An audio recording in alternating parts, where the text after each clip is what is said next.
vosotros que habéis venido a este campamento, también a los directores, a Josué por la invitación de venir a este campamento. Nunca habíamos estado en un campamento aquí en Ebenezer. Vanessa y yo habíamos pasado, creo que estuvimos una tarde y una noche con el grupo que fue a Alemania en 2011 y estuvimos aquí en Ebenezer. Conocíamos un poco lo que es el edificio, pero nunca habíamos estado en un campamento y lo hemos disfrutado muchísimo, mucho, y tenemos ganas de volver alguna otra vez. Así que ha sido una semana muy buena para nosotros y espero que también vosotros hayáis podido disfrutar de esta semana. Ha sido como veíamos en una de las sesiones, hablábamos de la comunión unos con otros, que se habla allí en Hechos 2:42, y ha podido ser un tiempo de comunión unos con otros, tanto en buenas conversaciones que hemos tenido, tanto como cuando jugábamos, como cuando comíamos, como cuando jugábamos waterpolo los chicos en la piscina. Era un tiempo de mucha y muy buena comunión, muy cercana y que salía luego también con heridas y todo, pero bueno, fue bueno. Perdona, ¿los niños pueden salir? Sí, por supuesto, los niños.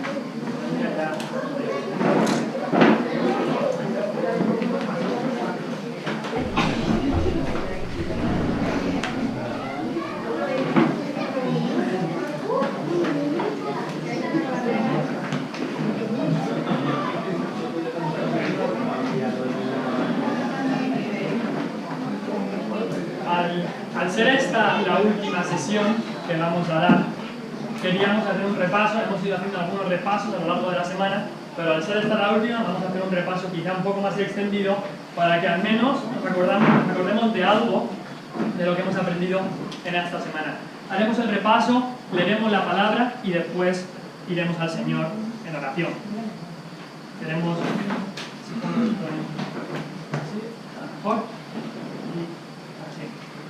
Estas son las sesiones que hemos tenido esta semana. Todo lo que hemos hecho, el título era Volviendo a los principios.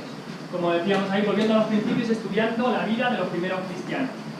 En la primera sesión hablábamos de ese cristianismo que a veces vemos sofisticado con muchas cosas añadidas que quizá no son básicas en la palabra de Dios, y queríamos ver qué era el cristianismo del libro de Hechos, el cristianismo de los primeros cristianos, un cristianismo sencillo y simple, pero que iban a lo básico, a lo que en realidad era importante. Así que seguimos el esquema del libro de Hechos en el capítulo 2, cuando Pedro predica a toda la gente que está ahí reunida en el día de Pentecostés, en esa fiesta judía.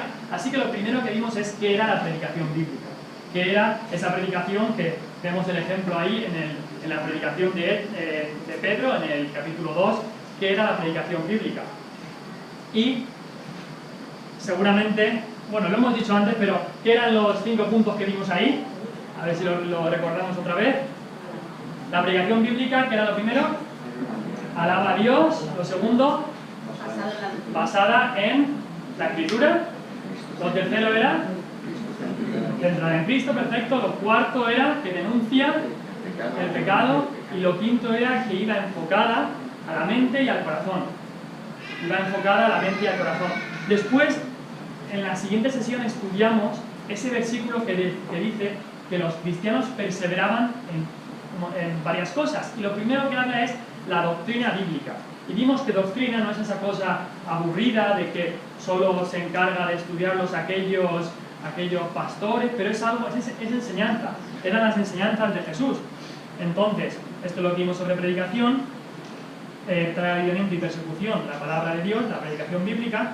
Y después vimos que en cuanto a la doctrina, estos cristianos afirmaban y creían esta doctrina. Pero luego hay un versículo en Tito que dice que debemos adornar la doctrina. Y es un término muy precioso, que no dice para nada que la doctrina o el evangelio le podamos añadir algo, o que la podamos hacer más bonita si le ponemos más cosas, como a lo mejor en nuestra casa, si le ponemos más cosas la podemos adornar. No, lo que está diciendo es que nuestras vidas de santidad, de obediencia, nuestras vidas de sumisión y de humildad a Dios van a ser un adorno a esa doctrina. No que le haga falta algo, sino que la gente, cuando nos ve nuestras vidas, dice: ah, eso concuerda con lo que dice la Biblia, eso concuerda con lo que esta persona me está diciendo. Así que estos cristianos afirmaban la doctrina y adornaban la doctrina. ¿Cuál fue la siguiente sesión? ¿Alguien se acuerda? La siguiente sesión después de que perseveraban en la doctrina, ¿qué era la otra cosa en la que perseveraban? En la comunión unos con otros. La preciosa comunión que también hemos tenido aquí en esta semana. Entonces vimos que esa comunión bíblica que ellos tenían los unos con los otros, basada en el amor, en esa unión que tenían porque Cristo los había salvado, y esa era la base, era que Cristo los había salvado, lo vimos en la vida de la iglesia, de cómo estaban unánimes, el mismo corazón, un alma, no con divisiones, sino juntos, en la vida de la iglesia y también en las ordenanzas de la iglesia, porque dice que perseveraban también en el partimiento del pan. Y vimos cómo esas dos ordenanzas que nos ha dado el Señor Jesucristo, el partimiento del pan, la cena del Señor y el bautismo, y lo importante que son para que nosotros crezcamos en gracia, pero también para que estemos unidos los unos a los otros. También vimos que hay una comunión antibíblica, hay veces que el Señor nos manda separación de aquellos cuyas vidas niegan el Evangelio, como pasó con Ananías y Zafira. Sus vidas negaban el Evangelio y el Señor tuvo que causar separación ahí. Y también separación con aquellos cuya doctrina niega el Evangelio. No las pequeñas cosas que muchas veces las hacemos grandes, sino aquellas doctrinas básicas que hablan sobre el Evangelio. En Hechos 15 comenzaron a llegar unos a la iglesia que decían que si no hacías obras, que si no te circuncidabas, no podías ser salvo. Y vimos que Pablo y Bernabé fueron muy serios con esto. Esto era muy grave. Y la Biblia dice que Pablo y Bernabé tuvieron una discusión y contienda no pequeña con ellos. Esta comunión era antibíblica con aquellos cuya doctrina negaba el Evangelio. ¿Cuál fue la siguiente sesión que vimos? ¿Alguien se acuerda? La oración. Eso fue el jueves. Tuvimos dos sesiones, una por la mañana de oración privada y otra más de oración pública. Vimos la actitud que debemos tener en la oración, los elementos de la oración, la importancia que tiene la oración, el objetivo de la oración, y ahí veíamos porque la gente dice, bueno, si Dios va a hacer su voluntad, ¿qué objetivo tiene la oración? ¿Para qué orar si Dios va a hacer su voluntad? Y explicamos eso. Explicamos cómo ese argumento no tiene ninguna validez. Y luego vimos lo que es la escuela, la universidad de la oración. ¿Y dónde está? Está en nuestro aposento. No está viniendo aquí a un campamento a aprender sobre la oración, no está en ninguna clase de ningún seminario para aprender de la oración. Está cuando te vas solo, estás en tu cuarto, en tu aposento, cerrada la puerta y tú solo con tu Dios aprendes a orar. Y eso es lo que dijo Cristo cuando los discípulos le dijeron, enséñanos a orar. Cristo dijo, ve a tu aposento y cerrada la puerta. Esa es la forma de aprender a orar. También por la tarde vimos esa oración pública que en el capítulo 4 de Hechos los discípulos se reunieron y después de haber sido perseguidos, ¿qué es lo primero que se les ocurrió? ¿Qué es lo que querían hacer después de ser perseguidos y de tener todos estos problemas? Orar. Y vinieron todos a la reunión de oración y nos dice ahí lo que oraron, las palabras que oraron a una voz unánimes. Y vemos cómo exaltaron el carácter y las obras de Dios, le recordaron a Dios su propia palabra. Y eso es lo que enfatizamos más, de coger las promesas de Dios y traérselas a Dios y decirle, Dios, cumple tu palabra, tú lo has dicho, cumple tu palabra, Señor. Vemos también cómo aplicaban la palabra de Dios a la vida y cómo le pedían a Dios por la extensión de su nombre. No le pedían a Dios una vida fácil, no le pedían a Dios, quítanos todas las persecuciones. No, lo que le decían es, Señor, que en medio de las persecuciones, que se extienda tu nombre, que se extienda tu nombre en medio de las persecuciones. En el día de ayer vimos el evangelismo bíblico, vimos ese capítulo 8, 9 y 10 del libro de Hechos, estos tres evangelistas que alcanzaron a tres personas. Felipe alcanzó a aquel eunuco, lo alcanzó literalmente porque lo alcanzó corriendo, y vemos cómo él corría con la palabra. Ananías, cómo arriesgó toda su vida con la palabra para hablarle a Saulo, que después se convirtió en Pablo. El Señor le cambió el nombre. Y vemos como Pedro, aquel judío que quizá tenía prejuicios en su corazón, como Dios quitó esos prejuicios, quitó las barreras y cómo fue rompiendo fronteras para hablarles a aquellos que se suponía que no iban a ser salvos porque eran de otros países, eran gentiles, eran griegos, eran romanos. Pero Pedro le rompió esas fronteras con la palabra. Y en el día de hoy, en la última sesión, queremos, quizás de una manera más general y quizás de una manera de conclusión, queríamos ver cuál debe ser la actitud bíblica. La actitud bíblica que debemos tener. Y si podemos ir otra vez a Hechos 2, por favor. Otra vez a Hechos 2, estos versículos que hemos estado repitiendo y repitiendo en estas sesiones. Hechos 2, y otra vez leemos del 37 al 47, que son estos versículos que, si al menos podemos memorizar unos cuantos al acabar que ya estamos acabando, al acabar este campamento, sería muy bueno para nuestras vidas, para ver cómo era la actitud de estos cristianos o cómo era la vida de estos cristianos. Y es algo que nos vamos a intentar examinar, a ver si nuestra actitud está correcta, porque todas las cosas que hemos estado viendo en esta semana, quizá son cosas que ya sabías, quizá son cosas que has recordado, pero al final el problema es dónde está tu corazón, cuáles son las actitudes de tu corazón. Al final el problema suele estar en el corazón, no en lo que sabemos o lo que no sabemos, sino en cuál es la actitud del corazón. Hechos 2, el versículo 37, dice la palabra de Dios. Esto otra vez es después que Pedro predicó el Evangelio. Y dice el versículo 37, al oír esto, se compungieron de corazón y dijeron a Pedro y a los otros apóstoles: varones hermanos, ¿qué haremos? Varones hermanos, ¿qué haremos? Pedro les dijo: arrepentidos y bautícese cada uno de vosotros en el nombre de Jesucristo para perdón de los pecados, o en base al perdón de los pecados, y recibiréis el don del Espíritu Santo. Porque para vosotros es la promesa, y para vuestros hijos, y para todos los que están lejos, para aquellos, para cuantos el Señor nuestro Dios llamare. Y con otras muchas palabras testificaba y les exhortaba diciendo: sed salvos de esta perversa generación. Así que los que recibieron su palabra fueron bautizados, y se añadieron aquel día como 3.000 personas. Versículo 42, y perseveraban en la doctrina de los apóstoles, en la comunión unos con otros, en el partimiento del pan y en las oraciones. Y sobrevino temor a toda persona, y muchas maravillas y señales eran hechas por los apóstoles.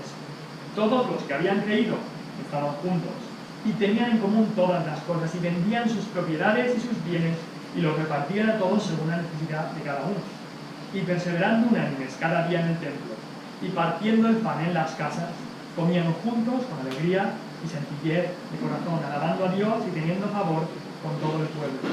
Y el Señor añadía cada día a la iglesia los que habían de ser salvos.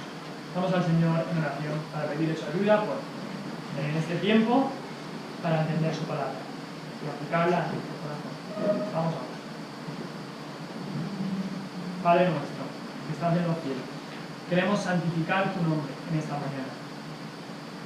Queremos darle toda la gloria a tu Hijo Jesucristo por la obra que hizo Él en la cruz. Sin esa obra no podríamos estar aquí delante tuya. Sin esa obra no sabríamos qué es la oración. Gracias porque es a través del velo roto, a través de ese velo rasgado de arriba a abajo, que podemos nosotros entrar en este momento al trono de la gracia, a pedir ayuda, a pedir tu misericordia para este tiempo. Ayúdanos a entender tu palabra y a aplicar tu palabra en nuestro corazón. Señor, que no solamente se quede en nuestra mente, que no solamente sea información, Señor, sino que apliquemos tu palabra a nuestra vida, que aprendamos a tener la actitud correcta. Muchas veces el corazón del problema es el problema del corazón. Y nos damos cuenta de que nuestra vida quizá no es como debería ser, porque en nuestro corazón hay cosas que deben ser resueltas. En nuestro corazón hay actitudes que no deberían estar ahí. Y pedimos, Señor, que tú nos examines. Examíname, oh Dios, y conoce mi corazón. Y pruébame y ves que hay en mí camino de perversidad, y guíame por el camino eterno. Tú sabes, oh Señor, cuán incapaz me siento para predicar tu palabra. Tú sabes, oh Señor, que veo que la tarea es mucho más grande de lo que yo pueda hacer. Pero, Señor, gracias porque nuestra suficiencia viene del Señor. Y queremos que el Espíritu sea el que hable y no un hombre. Señor, que lo que se vea en esta tarde sea a Cristo y a este crucificado en esta mañana. Y pedimos, Señor, que pueda esconderme detrás de la cruz. Señor, ayúdanos a predicar a Cristo. Ayúdanos a que otros vean a Cristo en nosotros. Y que así podamos causar un impacto en este mundo que está yendo de camino al infierno. Ayúdanos a tener esas realidades eternas presentes en nuestro corazón y en nuestra mente cada día. Que no veamos a aquellos alrededor nuestra como simples personas que están alrededor nuestra, sino como almas que si no se salvan, si no vienen a Cristo, van en dirección a una eternidad perdida. Y pedimos, Señor, que nos ayudes a tener ese corazón correcto, ese corazón en el sitio adecuado, que es más cerca cada día de Cristo. Padre, pedimos que tú estés hoy, en esta mañana aquí con nosotros, que la presencia de tu Espíritu sea manifiesta y que Cristo esté reunido aquí, allí donde 2 o 3 están congregados en tu nombre, que Cristo esté aquí en medio de nosotros. Señor, glorifica el nombre de tu Hijo. En su nombre es que lo pedimos todo. Amén. En esta mañana nos gustaría ver 3 actitudes del corazón. Hemos hablado el miércoles sobre la comunión. Y este texto habla mucho sobre esa unión, esa comunión que tenían, que vendían sus propiedades, tenían un corazón generoso. No solo unos de la iglesia, no solo los ricos de la iglesia tenían esa actitud, sino que todos tenían una actitud generosa. Da igual el dinero que tenían una actitud generosa de dar a los demás. Así que vimos esa unión, ese corazón generoso, ese ser unánimes que tenían. Y aunque eso es una actitud, eso, como ya lo vimos el miércoles, no lo vamos a volver otra vez a ver hoy. También sabemos que esta iglesia, estos primeros cristianos tenían un amor el uno por el otro, un amor que provenía del amor de Cristo, el amor que Cristo les había dado en la cruz del Calvario, el amor que Cristo les había dado desde antes de la fundación del mundo, con amor eterno de amado. Pero en esta semana hemos visto por la noche con nuestro hermano Jordi, hemos visto sobre el amor que debemos de tener como cristianos, así que no nos centraremos en ese tipo de actitud. Quiero dar públicamente muchas gracias al hermano Jordi porque he aprendido mucho cada noche sobre cómo es el amor, qué características tiene el amor que debemos tener como cristianos, y he sido desafiado también a vivir este amor del que nos habla 1 Corintios 13, y le quiero dar las gracias al hermano Jordi. Pero las 3 actitudes, si se pueden llamar así, que nos gustaría ver en esta mañana, están allí escritas del versículo 43 al 46. Y son estas 3. Queremos ver el temor de Dios, esa actitud de temor de Dios. Queremos ver también, después en el versículo 46 habla de alegría de corazón y sencillez de corazón. El temor de Dios, la actitud de temor de Dios, la actitud de alegría de corazón y la actitud de sencillez de corazón. Ahí en el versículo 43, en el capítulo 2, versículo 43 dice: y sobrevino temor a toda persona. No solamente a aquellos de la iglesia, a aquellos cristianos, sino también a la comunidad alrededor. Sobrevino temor de Dios a toda persona. Si me acompañáis por favor al capítulo 5 y el versículo 11. El capítulo 5 y el versículo 11, aquí es donde llegan más problemas a la iglesia, como vimos el otro día, y esta hipocresía de estas 2 personas, Ananías y Zafira. Y después de que Dios trae su juicio sobre el pecado, y que Dios muestra cuán grave es el pecado, dice en el versículo 11: y vino gran temor sobre toda la iglesia, y sobre todos los que oyeron estas cosas. Temor de Dios estaba en los corazones y en las actitudes de estos cristianos. Si podéis acompañarme a Hechos 9, el versículo 31. Hechos 9 y el versículo 31. Y aquí lo vemos de una manera más clara cómo estaban andando en el temor del Señor. Dice ahí Hechos 9:31: entonces las iglesias tenían paz por toda Judea, Galilea y Samaria, y eran edificadas andando en el temor del Señor, y se acrecentaban, fortalecidas por el Espíritu Santo. Dice que eran edificadas andando en el temor del Señor. Si pensáis también después de esta predicación que predicó Pedro en el capítulo 2, vemos en el primer versículo que hemos leído esta mañana, es que dice: y cuando lo oyeron, se compungieron de corazón. Y ese compungirse de corazón incluye el temor de Dios. Cuando vieron su pecado y vieron lo que habían hecho, hubo un temor en su corazón, un temor de Dios. Si os acordáis de cuando Cristo estaba en la cruz, había 2 personas a cada lado de Cristo. Eran ladrones. Seguramente muchos de vosotros habéis visto en alguna película, o mejor si lo habéis visto en la palabra de Dios, Como Cristo estaba en el medio de la cruz y había dos ladrones, uno a cada lado. Un ladrón no paraba de menospreciar a Cristo, de decirle, si tú eres el Hijo de Dios, sálvate a ti mismo y a nosotros, y sálvanos de aquí. Y el otro ladrón, que había sido tocado por la gracia de Dios y se había dado cuenta de quién era este hombre que estaba al lado suya, este hombre que era Dios mismo. Este ladrón le dijo al otro ladrón, le dijo, ni aún tú temes a Dios, ni aún temes tú a Dios. Y esa es la pregunta que nos hacemos nosotros en esta mañana. ¿Ni aún tú temes a Dios? ¿Tú que has estado durante todos estos días escuchando de la palabra de Dios? ¿Temes a Dios? ¿Tú que quizás llevas años y años yendo a una iglesia? ¿Temes tú a Dios? ¿Tú que quizás has sido criado en las Sagradas Escrituras, has sido criado en la Biblia, en una familia cristiana? La pregunta es, ¿temes tú a Dios? Esta pregunta que hizo aquel ladrón en la cruz hace 2000 años. Un autor que recomiendo mucho, que se llama A.W. Tozer, dijo estas palabras: nadie puede conocer la verdadera gracia de Dios si no ha conocido antes el temor de Dios. Nadie puede conocer la verdadera gracia de Dios si no ha conocido antes el temor de Dios. Quizás tú dices, pues yo no sé nada del temor de Dios, pero el mismo arrepentimiento, cuando viniste a Cristo en arrepentimiento, ese arrepentimiento incluye temor de Dios. Temor de ver que tus pecados te llevaban a una eternidad alejada de Dios, temor de que el juicio de Dios iba a caer sobre ti si no crees en Jesucristo como tu Salvador personal. En este mundo y en esta edad y en esta época que vivimos en una época, en una sociedad sin temor. Sin temor no solamente a Dios, sino sin temor a nada y a nadie, sin reverencia a nada ni a nadie. Lo ves en las noticias cada día, no hay temor de Dios delante de sus ojos, no hay temor de la autoridad delante de sus ojos. En la familia esto se ve.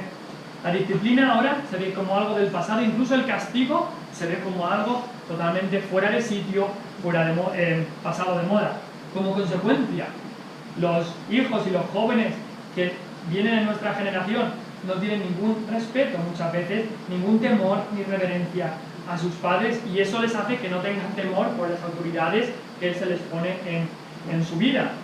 Autoridades como profesores, como jefes, como gobernantes, algo así.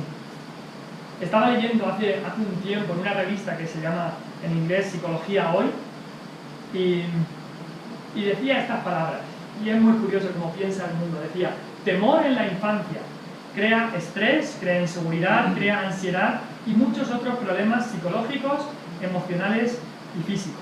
No sé la definición que ellos tienen de temor, pero el temor de que la palabra de Dios habla no crea nada de esto. Esto es completamente ajeno a lo que la palabra de Dios habla. Cuando yo me acuerdo de mi infancia, yo me acuerdo que mi padre me amaba y mucho, pero al mismo tiempo me corregía, me castigaba y me disciplinaba. Y esto no me causó ningún tipo de estrés, no me causó ningún tipo de inseguridad, no me causó ningún tipo de problemas psicológicos, emocionales y físicos, nada así. Es más, justo lo contrario. Toda esa corrección, esa disciplina que me dio mi padre y mi madre, me ayudó a no meterme en todas esas cosas que me hubieran causado ansiedad, estrés y problemas y muchas cosas más. Por supuesto, cuando hablamos de disciplina no estamos hablando de nada de abuso, de nada de palizas extremas, ni nada absolutamente así. Estamos hablando de la disciplina que habla la Biblia, el que un padre corrija a su hijo con amor. ¿Por qué? Porque eso es un ejemplo de cómo Dios, como que es nuestro Padre, si le conocemos a Él, nos corrige y nos muestra el camino por el que debemos andar. Yo nunca dudé de que mi Padre me amaba y que Él nos cuidaba y nos protegía, y el gran temor que yo tenía, el temor que tenía incluso mi padre, era defraudarle, era hacer algo que le iba a dañar. Y desgraciadamente este pensamiento que está en el mundo de que el temor de Dios y el temor a cualquier cosa y a cualquier persona hay que echarlo fuera, también se ha introducido en las iglesias. Y mucha gente cuando habla del temor de Dios dice, oh, eso es algo del pasado, eso quizá era algo del Antiguo Testamento, pero ahora vivimos en la época del amor. Ahora no puedes temer a Dios. ¿Cómo vas a temer a Dios? Eso es algo del pasado. Y la gente desecha el temor de Dios. En cuanto a cómo es Dios, la gente La gente hoy solo quiere oír una parte de la moneda, quiere hablar de que Dios es amor, lo cual es verdad, completamente verdad, que Dios es luz, que Dios es bueno, que Dios da vida, que Dios da gozo y todo eso. Y eso es completamente verdad y súper necesario para nosotros, pero eso es una parte de la moneda. La Biblia también habla de que Dios es grande, es poderoso y es temible. En el libro de Daniel. En el libro de Job encontramos que él dice que en Dios hay una majestad terrible. Habla de la palabra terrible para referirse a la majestad de Dios. En el libro de Sofonías leemos que porque algunos afrentaron y se engrandecieron contra el pueblo de Jehová, dice Sofonías, terrible será Jehová contra ellos. En el libro de Hebreos leemos que horrenda cosa es caer en manos del Dios vivo. Nuestro Dios es un Dios al que debemos temor. Seamos cristianos o no, es un Dios temible. Es un Dios que tiene en serio, que toma en serio el pecado porque aborrece y abomina el pecado.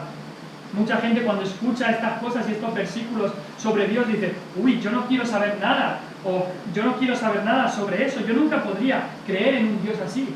Y desgraciadamente hay algunos que se han hecho un Dios a su propia semejanza, un Dios de su imaginación, un Dios que no aborrece el pecado, un Dios que solamente es amor, pero un Dios que no es justo y santo. Se han creado un Dios conforme a su imaginación y desechan el temor de Dios. Pero ahora me gustaría explicar un poco qué significa el concepto del temor de Dios. En la Biblia encontramos que este concepto lleva dos definiciones. Por un lado vemos que el temor de Dios habla de ese tipo de temor también que te hace huir lejos de la persona a la que temes. Y eso se ve, por ejemplo, en Adán y Eva. Cuando pecaron, ¿qué hicieron? ¿Vinieron corriendo a Dios? No, huyeron de Dios. Huyeron de Dios porque veían su pecado y veían a Dios y salieron corriendo. Y hay una definición de este temor que es algo que le entra un terror, un miedo y salen corriendo de la presencia de aquel a quien tienen temor.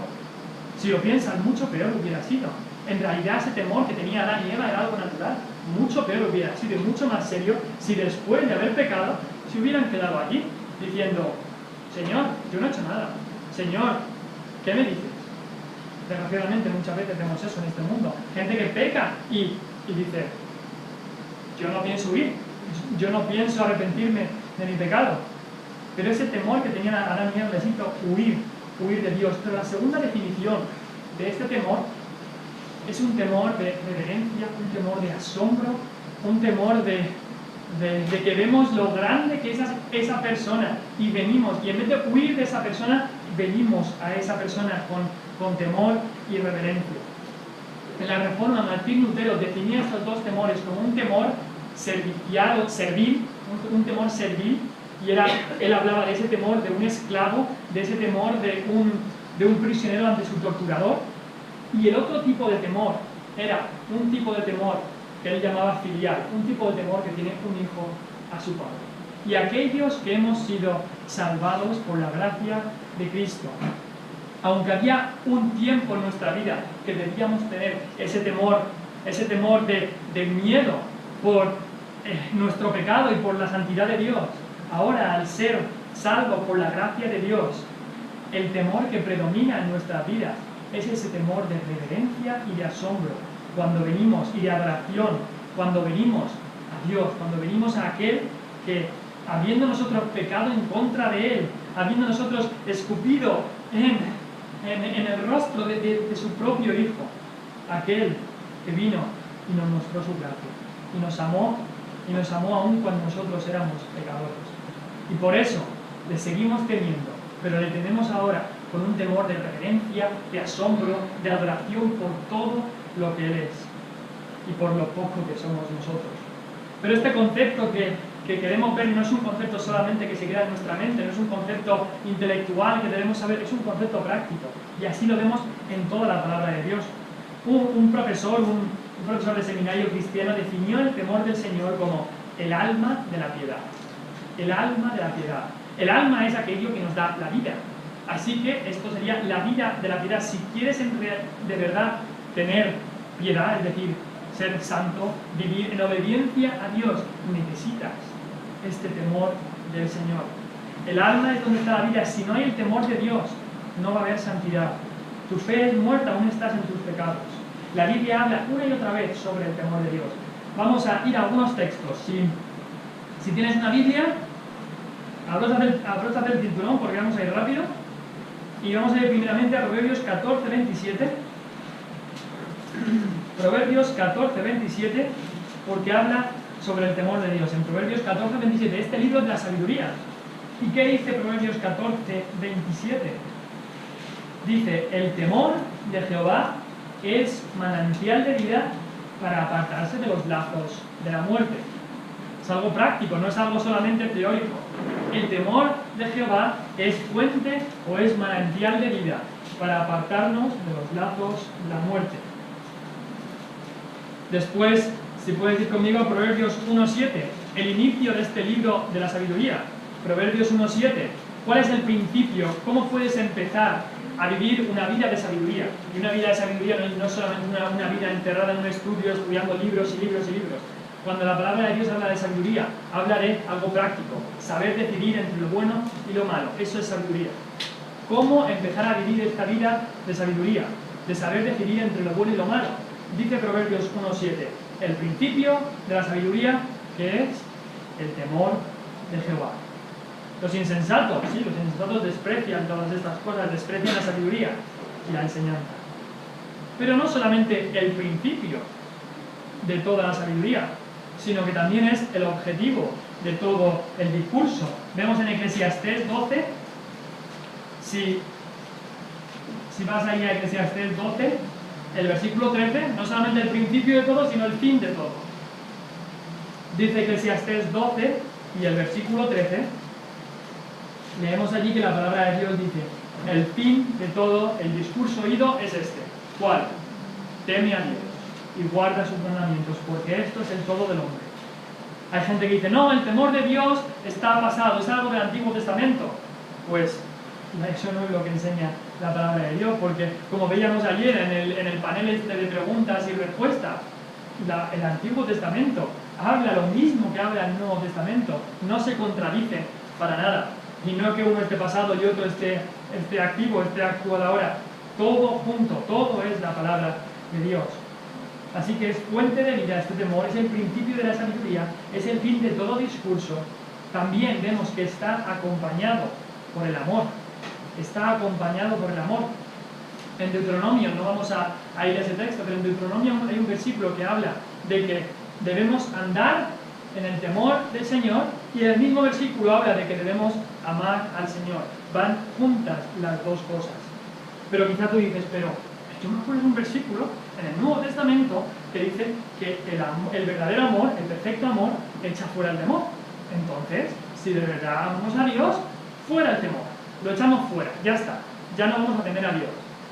Bueno, si piensas así, en realidad estarías diciendo que la Biblia se contradice, que Primera de Juan contradice Proverbios, y sabemos que la Biblia nunca se contradice. Y ese versículo que habla en Primera de Juan, creo que es 4:18, nos está hablando de que cuando amamos a Dios hay un temor que se va, pero ¿cuál es ese temor?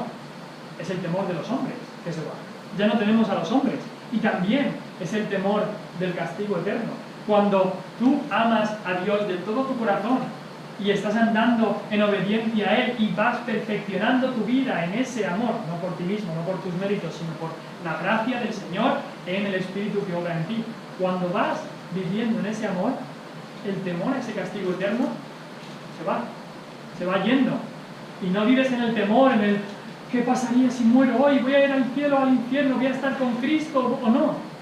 Cuando vas perfeccionando tu vida en ese amor, el Señor te da la seguridad, la potestad de ser llamado Hijo de Dios, la seguridad de que si hoy murieras, estarás con Él en el cielo.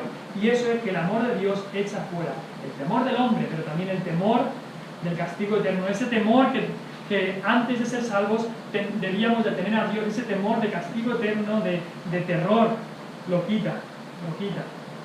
Y amamos a Dios, pero también le tememos. Entonces, ¿cuáles son? Ese es el concepto del temor de Dios, pero ¿cuáles son las causas para temer a Dios? ¿Cuáles son las causas de este temor? Vemos que en la iglesia de Hechos, la iglesia ahí en Hechos dejó de temer al hombre. ya no temían al hombre. Antes estaban con mucho temor. Leemos que los apóstoles y los discípulos estaban encerrados, pero cuando vino el Espíritu Santo, ese temor a los hombres se fue. Y salieron y predicaron el Evangelio a toda criatura y llenaron todo el mundo conocido, lo llenaron del Evangelio, sin temor de los hombres, pero seguían temiendo a Dios. Me gustaría ir a Isaías 8 y el versículo 11. Isaías 8 y el versículo 11. Isaías lo llaman el profeta evangélico, porque muchas de las enseñanzas que vemos aquí son tan aplicables a nuestra vida como toda la palabra, pero vemos que Cristo está una y otra vez, se habla de Cristo en este profeta. En Isaías 8:11 dice el profeta: y porque Jehová me dijo de esta manera con mano fuerte y me enseñó que no caminase por el camino de este pueblo, diciendo: no llaméis conspiración a todas las cosas que este pueblo llama conspiración. No tengas el lenguaje del mundo, no pienses como el mundo, ni temáis lo que ellos temen. No temas lo que el mundo teme, ni tengáis miedo. Pero luego mira lo que dice el versículo 13: a Jehová de los ejércitos, a él santificad, sea él vuestro temor y él sea vuestro miedo. Sea él vuestro temor y él sea vuestro miedo. Aún el cristiano cuando ve la gloria de Dios y ve su propio pecado, tiene temor de Dios. Tiene temor de Dios, una reverencia y un asombro, pero también cuando ve su pecado, tiene un temor de Dios porque sabe que puede venir castigo. Nuestro Dios es tan amoroso que cuando nosotros nos descarriamos, si de verdad conoces a Dios, cuando te descarrías, Él te va a traer otra vez. Y al traerte, muchas veces el pastor tiene que coger a la oveja del cuello, sacarla del zarzal, y eso va a doler.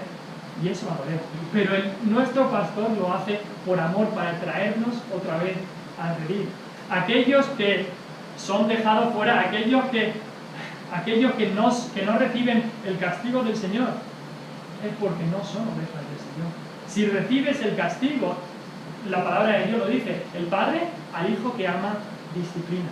El Padre al Hijo que ama disciplina. Y vemos cómo nuestro Dios, que nos ama, cuando nos va a traer, cuando nos alejamos, nos trae otra vez al redil, y muchas veces al traernos sufrimos la disciplina del Señor. Pero qué preciosa es esa disciplina. Qué precioso es cuando el Señor tiene que cortar un poco para moldear esa vasija que Él está haciendo.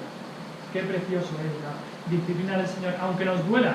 Dice Santiago que ninguna disciplina al presente parece ser causa de gozo, pero cuando la disciplina ha causado su fruto, entonces sí que da fruto apacible en justicia.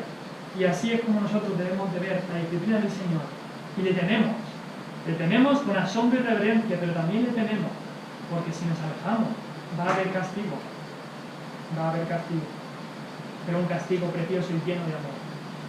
Entonces, cuando nosotros vemos la santidad del Señor, venimos al Señor en temor del Señor. Y es lo que pasó a Isaías. No tenemos el tiempo de ir a Isaías 6, pero quizá vosotros os acordáis un poco de lo que ahí pasó.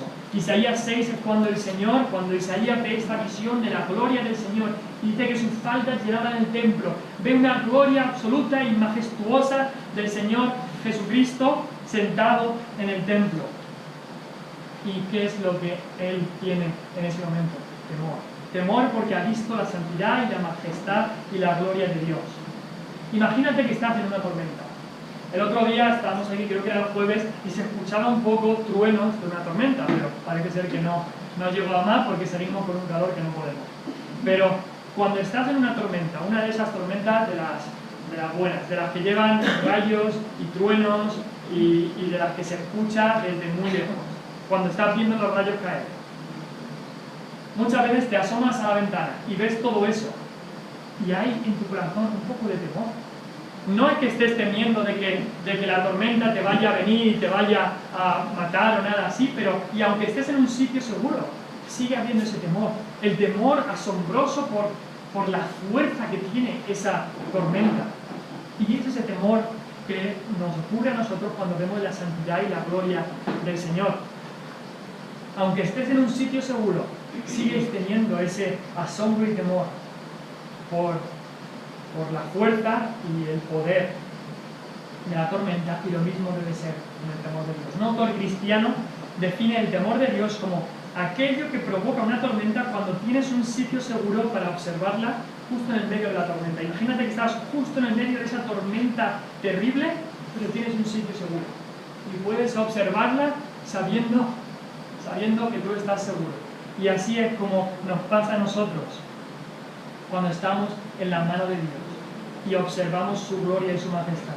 Y el autor decía, menuda emoción es el estar en medio del terrible poder de Dios, pero protegido por la mano de Dios mismo. Y así es como estás tú, cristiano, si conoces al Señor, y cuando vienes a la palabra y ves la gloria del Señor, te asombras, te caes del temor que tienes, de lo grande que es Dios, pero sabes que estás protegido en la roca, estás protegido en las manos del Señor. Para conocer más a este Señor, para conocer más y asombrarte de lo grande que es tu Señor, te recomiendo ver las Escrituras. Quizás si has venido a este campamento y no tienes una rutina de leer las Escrituras cada día, te digo, quizá ahora es un buen momento para comenzar esta disciplina, esta rutina de cada día ponerte a leer la Biblia. Y cuando te pones a leer la Biblia verás la majestad y la gloria de Dios. Verás que todo esto es revelado en Cristo y verás lo grande que es tu Dios. Quizá también hay algunos libros bíblicos buenos que te ayuden a crecer en este conocimiento de Dios, libros que se basen completamente en la Escritura.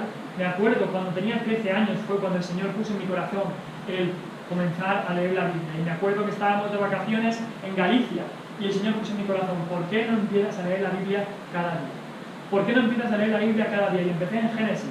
Y gracias al Señor, desde ese momento, no ha sido completamente constante, pero he podido seguir leyendo la Biblia diariamente para conocer más a este Señor Jesucristo, conocer más a este Dios al que adoramos. También te recomiendo quizá algunos libros. El autor que mencionábamos antes, Tozer, tiene un libro que se llama La búsqueda de Dios.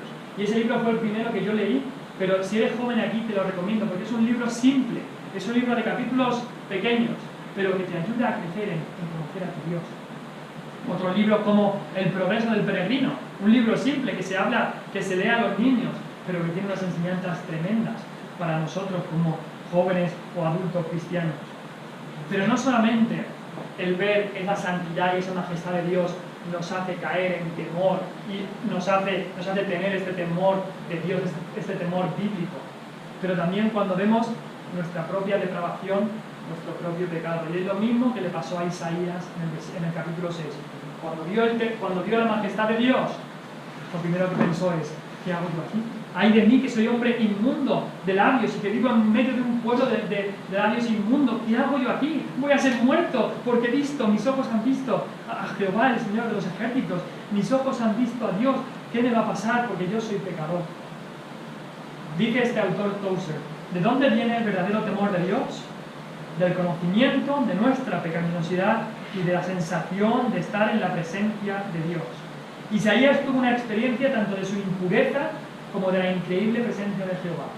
Y estas dos cosas eran mucho más de lo que él podía resistir. Y por eso, postrado, clamó confesando su pecaminosidad, que había sido hecha más intolerable a sus ojos, porque sus ojos habían visto al Rey, a Jehová de los ejércitos. Y esas son las dos cosas que nosotros debemos ver cada día para crecer en este temor de Dios. Pero si piensas, quizá tú estás diciendo aquí y dices, bueno, estás pensando aquí y dices, pero espera, Isaías tuvo esta visión de la gloria de Dios y todo esto, yo no voy a tener una visión así que para mí me va a ser muy difícil tener este temor.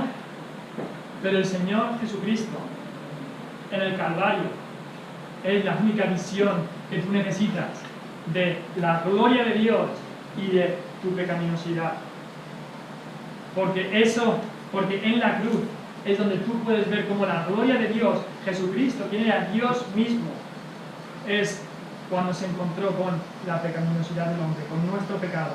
Y ahí en el Calvario, en la cruz, es donde Cristo, el Hijo de Dios, el Santo, el puro, el que no hizo ningún pecado, el que no tenía pecado en sí mismo, Él murió por nuestros pecados. por cada vez que tú mientes a tus padres, por cada vez que tú ves algo que no deberías ver, por cada vez que tú te crees más de lo que eres, por cada vez que tú pecas en contra de Dios. Todos esos pecados los llevó Cristo en la cruz para salvarte.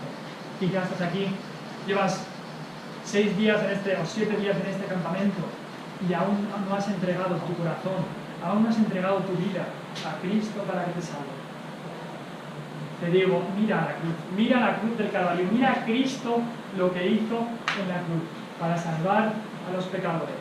Allí en la cruz es donde se juntó la gloria y la majestad de Dios, porque Cristo era Dios y es Dios mismo. Pero también se juntó nuestro pecado y Cristo llevó nuestros pecados para que nosotros podamos ser limpios. No necesitas ninguna visión como la de Isaías. Tienes suficiente con la cruz, con Cristo, tienes suficiente ahí. Esas son las causas del temor de Dios. Pero ahora, ¿cuál es la consecuencia del temor de Dios? ¿Qué trae en los cristianos? ¿Qué trae en la iglesia cuando los cristianos comienzan a tener temor de Dios? Comienzan a temer a Dios como deben. Temer a Dios viendo su gloria y viendo nuestro pecado. ¿Qué es la consecuencia de esto? Si os acordáis, ayer, o mejor dicho, hace 2 días, recordábamos aquel avivamiento que hubo en una isla en Escocia, no sé si os acordáis que lo comentamos. Aquel avivamiento tan grande que el Señor utilizó para salvar almas, salvar muchas almas, pero también para que su iglesia fuera edificada. Y es lo que leímos aquí en Hechos 9:31, que en el temor del Señor, al andar en el temor del Señor, eran edificados. Y el predicador en este avivamiento, en esta isla de Escocia, en esta isla de Lewis, se llamaba el señor Campbell. Y cuando el señor Campbell llegó a la isla de Lewis por barco, el pastor y 2 líderes de la iglesia vinieron a encontrarse con él. Justo cuando salió el señor el predicador, el evangelista del barco, un líder anciano de la iglesia vino a él y lo primero que le dijo fue estas palabras: Señor Campbell, ¿te puedo hacer una pregunta? ¿Estás andando con Dios? ¿Estás andando con Dios?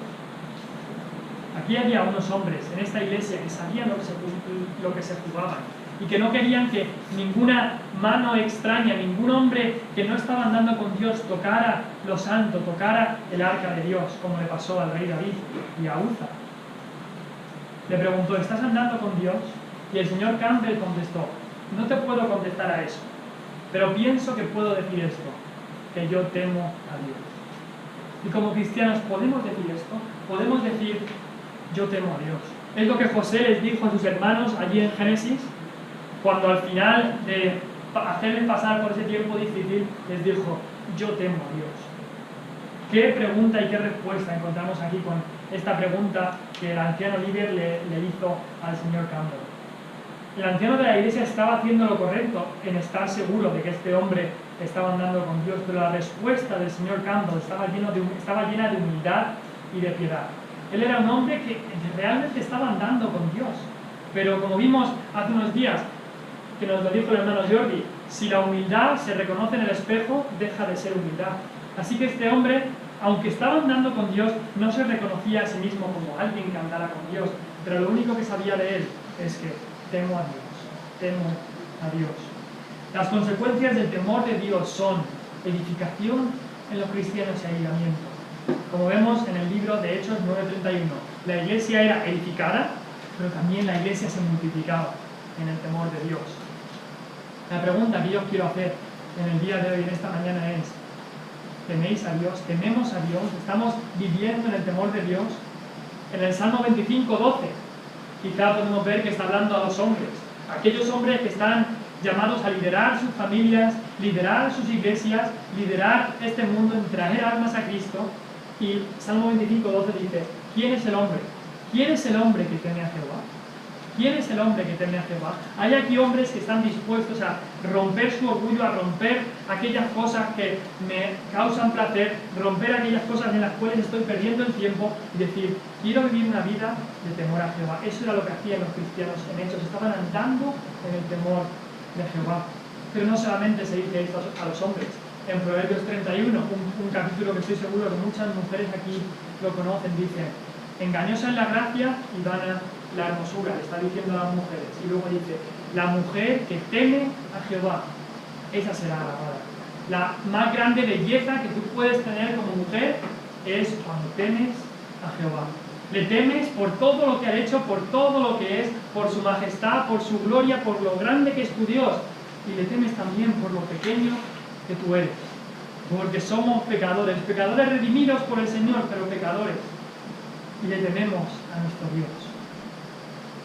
Esta característica es una de las características que tenían los primeros cristianos. Temían al Señor. Tenían un temor por Dios, mezclado por supuesto con ese amor que tenían, como con un padre. Le tienes un amor tremendo, pero también le tienes temor, porque es tu padre, una reverencia por quien es. Pero la siguiente cosa que nos gustaría ver, volvemos a Hechos, el capítulo 2. La segunda cosa que nos gustaría ver es que la actitud de su corazón no solamente era una actitud de temor del Señor, sino también una actitud de alegría de corazón. Y quizá dices, pero ¿cómo puede mezclarse la alegría y el temor? Son dos cosas que son contrarias, pero eso no es lo que la palabra de Dios dice. En un versículo muy interesante, cuando las mujeres fueron a la tumba a ver a Cristo, a ver si, a traer las especias, y de repente la tumba estaba abierta y no vieron a Cristo, y el ángel le dijo, ha resucitado. ¿Qué fue la actitud de estas mujeres? Nos dice la palabra de Dios en Mateo 28:8. En Mateo 28:8 nos dice la palabra de Dios que entonces ellas, saliendo del sepulcro con temor y con gran gozo, fueron corriendo a dar las nuevas a los discípulos. El temor de Dios no es un temor que nos hace vivir miserablemente, nos hace vivir vidas de tristeza, vidas que siempre estamos pensando en qué mal está todo y en que siempre vivo con temor de Dios y que no hago más que ser un miserable. No, el temor de Dios nos da seguridad. El temor de Dios nos ayuda a tener ese gozo, esa alegría en Dios, esa alegría que solamente se encuentra en Cristo. Sí que es verdad que Cristo dijo, llevad mi yugo. Y dirás, wow, eso es el temor de Dios, eso es pesado. Pero no, dijo Cristo, llevad mi yugo, ¿por qué? Porque mi yugo es fácil y ligera mi carga. El yugo del Señor, servirle a Él, andar en el temor del Señor, es ligero, lleno de gozo, lleno de felicidad. El más grande gozo y la más grande felicidad que puedes tener. Este supremo gozo y alegría está basado no en nuestras emociones, no en lo que otras personas nos dicen, no en si otras personas reconocen lo que hacemos. No, este gozo y esta felicidad está basado en Cristo, nuestro Salvador, en la salvación que tenemos en Cristo. Eso era lo que unía más que nada a estos cristianos en su comunión, pero también lo que les daba gozo. Los cristianos deberíamos ser el pueblo más feliz y más gozoso de la tierra. ¿Te reconocen así cuando estás en el mundo? Te dicen, ¿por qué estás tan feliz? ¿Por qué, aun cuando sé que lo estás pasando mal, que estás pasando por dificultad, hay un gozo que no lo puedo entender? ¿Te reconocen así cuando estás en este mundo? Cuando estás viviendo alrededor, cuando estás viviendo con este mundo alrededor, ¿te reconocen como una persona feliz? Espero que sí. Porque somos libres de nuestros pecados, tenemos paz con Dios, tenemos a Cristo viviendo en nuestro corazón. Así que deberíamos tener este gozo. Si no tienes a Cristo hoy en tu corazón, si no eres salvo de tus pecados, si no estás seguro que si mueres hoy irás al cielo a estar con Cristo, seguramente no tengas, te lo digo ya, no tienes este gozo del que habla Cristo. Quizás tú dices, bueno, yo soy feliz, yo tengo cosas que me dan felicidad en esta vida, pero en tu corazón estás insatisfecho o insatisfecha. En tu corazón no hay ese gozo que solamente puede dar el Señor. Quizá esto lo quieras tapar con risitas por allí, con carcajadas por ahí, con placeres por ahí, y piensas que puedes tapar esta insatisfacción que tienes en el fondo de tu corazón. Pero no puedes. Y te digo que quizá si no le entregas tu vida al Señor, lo que tienes en este mundo quizá va a ser lo más feliz de tu existencia, porque el día en que mueras, si mueres sin Cristo, entonces sí que empezará la verdadera tristeza. Entonces sí que empezará, como dice Cristo, el llorar y el crujir de dientes. Y Y queremos, nuestro deseo es que antes de ese momento, antes de que sea demasiado tarde, vengas a Cristo y le aceptes y le recibas con todo tu corazón, te arrepientas de tus pecados y creas en el Señor Jesucristo, quien ha prometido que si crees en Él, serás salvo. No es si crees en Él y haces otras cosas, no es si crees en Él y todos estos ritos, sino si crees en Él, serás salvo. Así de simple es el Evangelio. Así de simple. Cuando Pedro predicó allí en Hechos 2:28, nombró el Salmo 16 y dijo estas palabras en el Salmo 16 que decía Cristo en el Salmo 16, me llenarás de gozo con tu presencia. Esto lo decía Cristo cuando iba a ascender a la presencia de Dios. Él iba a estar en la presencia de Dios, iba a estar lleno de gozo en la presencia de Dios. Pero al mismo tiempo estos cristianos, como eran uno en Cristo, como estaban en Cristo, con la presencia de Cristo, con la presencia del Espíritu, estaban llenos de gozo. ¿Y por qué? Porque muchos de vosotros sabéis que cuál es el segundo fruto del Espíritu. Primero es amor y el segundo es gozo. Si tienes la presencia del Espíritu en tu vida, debes estar lleno de gozo. Debes estar lleno de gozo. Y si vais conmigo a Hechos 13:52, Hechos 13:52, aquí los discípulos y los apóstoles estaban yendo a través de persecución. Había gente que les odiaba el Evangelio, odiaba a Dios, les perseguía, les mataba, les ponía en la cárcel, hacía todo lo posible por poner barreras al Evangelio. Y en Hechos 13:52 nos dice que aún así los discípulos estaban llenos de gozo y del Espíritu Santo. Llenos de gozo y del Espíritu Santo. Si el Espíritu Santo mora en tu vida, eso es, si en realidad eres salvo, debería tu vida estar llena de gozo. Tu vida está llena de gozo. Ahí en Hechos 2 veíamos, no solamente tenían alegría de corazón, sino que había alabanza. Y la alabanza en nuestra vida es un fruto de esa alegría de corazón.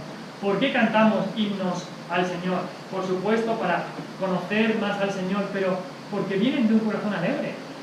La música siempre viene de un corazón alegre. Hay poca música que se hace si el corazón no está alegre. Y cuando un corazón está alegre, lo que más desea es cantar. Lo que más desea es utilizar la música que el Señor nos ha dado para alabar. Y así debería ser en nuestras vidas. Cuando tenemos ese gozo del Espíritu Santo, cuando tenemos ese gozo, esa alegría de corazón que tenían los cristianos aquí en Hechos, el deseo es alabar al Señor. Para acabar ya, y seremos breves, vemos la sencillez de corazón que ellos tenían. Sencillez de corazón. Y volvemos otra vez al principio.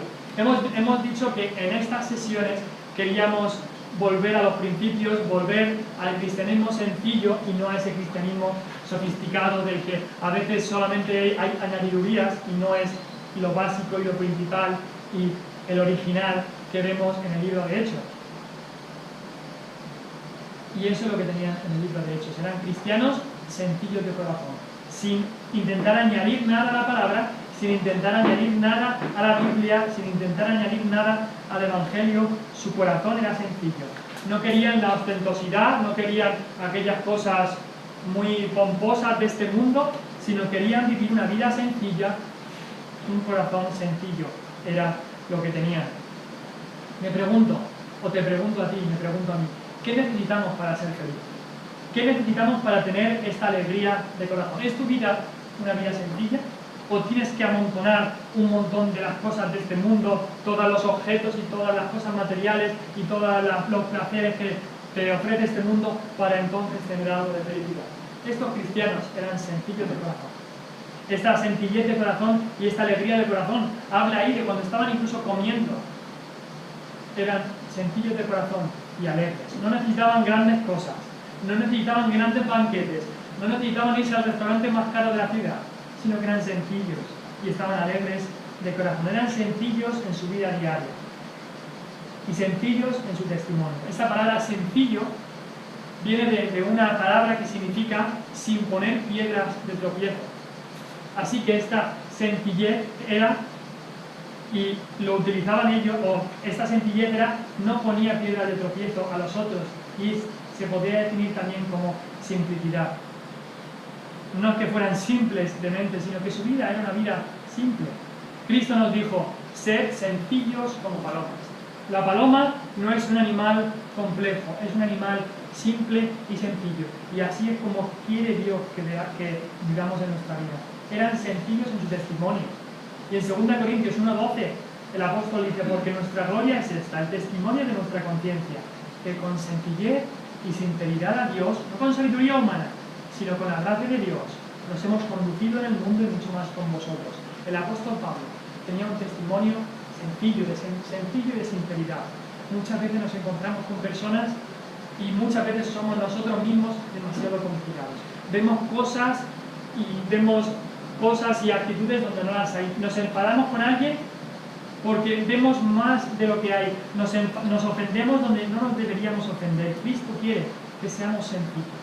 Como hablaba el hermano Jordi ayer, muchas veces vemos más y intentamos ver, me han ofendido en esto, me han ofendido en lo otro, cuando la palabra de Dios dice, sed sencillos como palomas, no busquéis más de lo que hay. Eran sencillos en el servir a los otros. Efesios 6:5 dice, siervos, obedeced a vuestros amos terrenales con temor y temblor y con sencillez de vuestro corazón. Cuando trabajas, cuando sirves en la iglesia, cuando sirves a los demás, hazlo con sencillez de tu corazón. En todo lo que hagas, hazlo con sencillez de corazón, con alegría de tu corazón, con gozo en el Espíritu Santo y con este temor de Dios. Con este temor de Dios del que hemos hablado al principio de esta sesión. Así que, recapitulando y ya acabando, ¿cómo está tu vida en el día de hoy? Quizás has dejado muchas cosas que han sido añadidas a tu vida y no estás viviendo como habla aquí, como vivían estos cristianos. Una vida sencilla, pero una vida basada completamente en el Evangelio de Cristo. Una vida que había sido transformada por Jesucristo su Salvador y una vida que querían vivirla completamente para Él. Muchos de estos cristianos murieron por el Señor Jesucristo. Muchos de estos cristianos perdieron su vida, perdieron sus posesiones materiales, perdieron todo por el Señor Jesucristo. ¿Estamos dispuestos nosotros a vivir una vida así?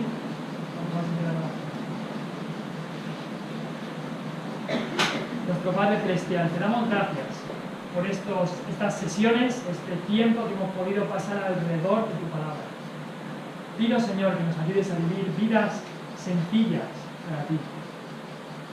Señor, estos cristianos eran cristianos sencillos, pero cristianos que causaron un impacto en este mundo, que aún hoy tenemos los frutos de este impacto que ellos hicieron en el mundo. Señor, estos cristianos vivieron vidas completamente entregadas para ti, vidas en el temor de Dios, vidas con gozo de corazón, vidas con sencillez de corazón. Señor, ayúdanos a examinar nuestra actitud, a examinarnos a nosotros mismos e incluso ver si estamos andando en ti o no, si estamos andando en el Espíritu o no. Perdónanos, Señor, nuestras deudas, perdónanos nuestros pecados como nosotros también perdonamos a los que nos ofenden. Padre, queremos vivir para ti, queremos vivir trayendo a otros a Cristo, queremos vivir en oración a ti. Gracias, oh Padre, por todo lo que me has enseñado en esta semana. Pero Padre, más que nada, crea en mí un corazón con amor hacia ti, un corazón que te ame, un corazón que esté completamente entregado a ti. Hay tantas cosas que el mundo nos quiere ofrecer para distraernos de este amor sincero e irreprensible. Hay tantas cosas que el mundo nos ofrece, pero Señor, ayúdanos a decir no al mundo y sí a Cristo. Padre, queremos servirte, queremos seguir a Cristo, queremos vivir en el Espíritu. Ayúdanos, oh Padre, a hacerlo solamente para la gloria de Cristo, no para nuestra gloria, sino solamente para Él. Pedimos, Señor, también que si hay alguien aquí que no conoce a Cristo, que hoy sea día de salvación. Gracias, Señor, por todo lo que tú nos has dado. Señor, obra en los corazones, tanto de tu pueblo como de aquellos que están lejos de ti, aquellos que están apartados de ti. Tráelos otra vez a ti, Señor. Ten misericordia de nosotros. Señor, salva las almas, santifica a tu pueblo. En tu nombre lo pedimos todo. Muchas gracias por escuchar durante estas 6 sesiones. Sé que muchas veces habrá sido difícil con el sueño y con distracciones, pero os doy muchas gracias por haber escuchado y pido que si hay alguno aquí que quiere preguntarnos algo, que quiere hablar con Josué, con cualquier otro hermano, con cualquier otro pastor que haya aquí, pido que por favor habléis con nosotros. Por favor, no vayáis con dudas a vuestra casa, sino que habléis con nosotros y en lo que os podamos hablar sobre la palabra y sobre nuestro Señor Jesucristo, nos encantará seros de ayuda. Así que si no hay ningún anuncio, estamos despedidos a las tareas o a las cosas que se van a hacer ahora. A la piscina, mejor, a la piscina. Dios os bendiga.